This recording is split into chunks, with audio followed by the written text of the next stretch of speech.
Welcome to Faith Over Fear, Reflections from the Heart, a place where real life meets real faith. I'm Kimberly Dunham, and I'm so glad you're here. This is episode 2 of the Faith Over Fear podcast, and it's entitled Unearthed, When God Digs Up the Past to Heal the Future.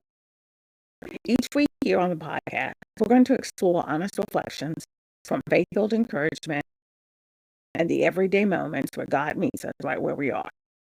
Because living a life of faith over fear isn't always easy, but it's always worth it.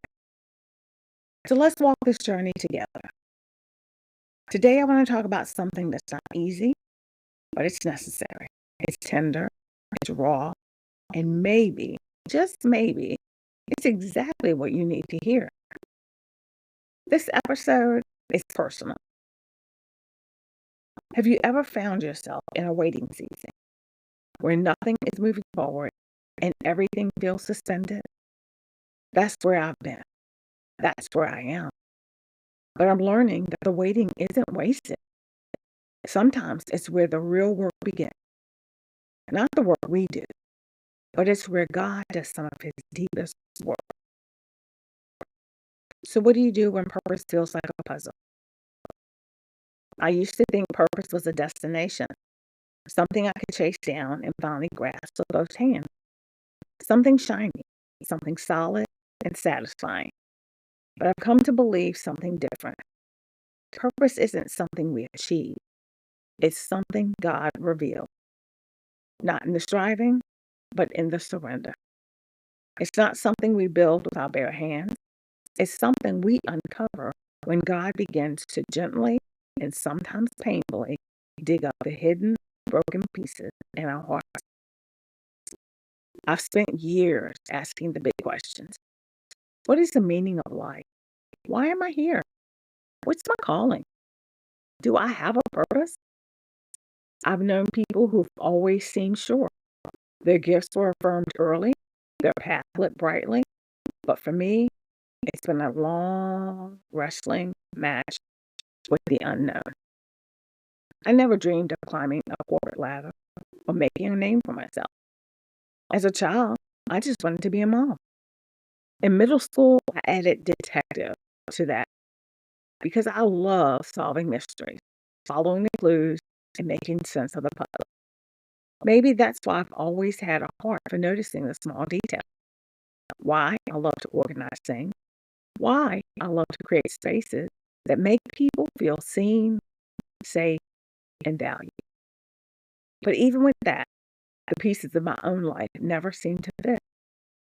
I've longed for my life to mean something, to feel like I mattered to someone, to anyone, even to myself.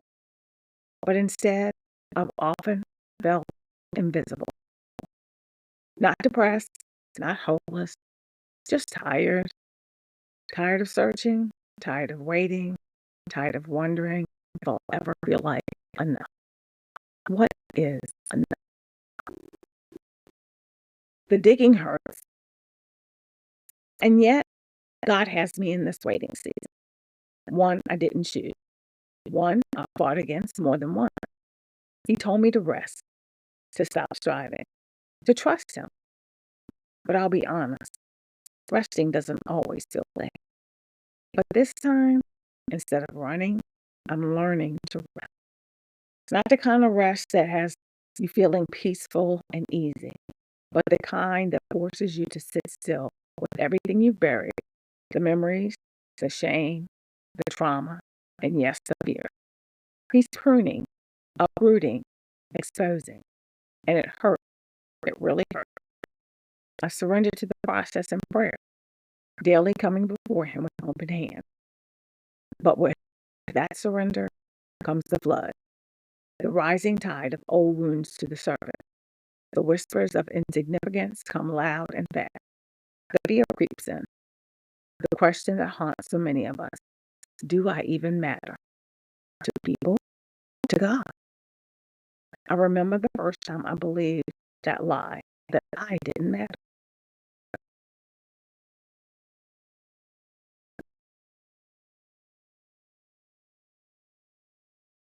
This is where it gets personal. This is a wound, remember. I was 8 years old, and we had just moved from New York City to Virginia. My parents were divorcing, and my entire world was unraveling. We moved in with my grandfather, a hellfire and brimstone Southern Baptist preacher, a man who revered God, but I was terrified of his God, the one I thought was always watching, waiting to punish me. One day, in frustration, I screamed at my family, "You don't love me. No one loves me, not even God." My grandfather's response was swift, rage and a backhand that sent me flying across the room. I was stunned. I couldn't comprehend what had just happened, and so I ran from the house into the woods sobbing. And somewhere between the pain and the panic, I decided I was done. I wanted to die. I wanted to just be gone. I was in a grove of trees, and I walked over to the largest one that I could find, and I started to climb. I climbed higher and higher in the tree until it started to sway. And then I jumped. Branches scratched and tore at my skin as I fell, and I hit the ground with a thud. The wind left my lungs, and I struggled to stay awake and breathe. I lay there for what seemed like hours, but was only a few minutes. I was hurt, but I was alive, and I was angry. Angry because God had let me live. Angry that no one had come after me, and even angrier because they hadn't even noticed I was gone as long as I had been. By the time I arrived back home, I was a wreck. I awoke the next morning, sore, bruised, and full of silent rage. And it was the beginning of what seemed like an endless cycle. Years of depression, self-loathing, self-harm, and reckless choices.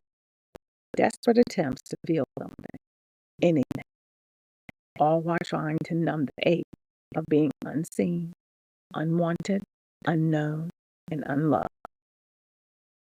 And yet, God saw me. Yeah, God saw me. Even when I couldn't see Him, even when I was angry, even when I was broken, even in my bitterness and my running, He was there. He never stopped seeing me. I just didn't know how to recognize Him.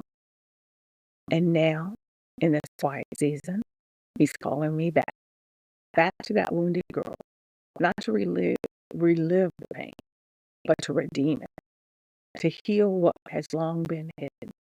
He's unearthing what was never meant to stay buried. He's unearthing the wound so that He can plant something new. He's healing the wounds I tried to hide. I don't have all the answers yet. I don't even have clarity. But I do have that a God who meets me in the unknown, a God who whispers, "You are seen, you are loved, and you are mine." Two scriptures that have anchored me in this time come from Exodus 14:14. The Lord will fight for you. You need only to be still. And then Psalms 34:18. The Lord is close to the brokenhearted and saves those who are crushed in spirit. I'm learning that the stillness that used to scare me doesn't anymore, because I know stillness is sacred ground. Stillness is where God speaks. And so I have a question for you. Maybe you're in a waiting season too. Maybe you're wrestling with who you are, where you're going, and what it all means.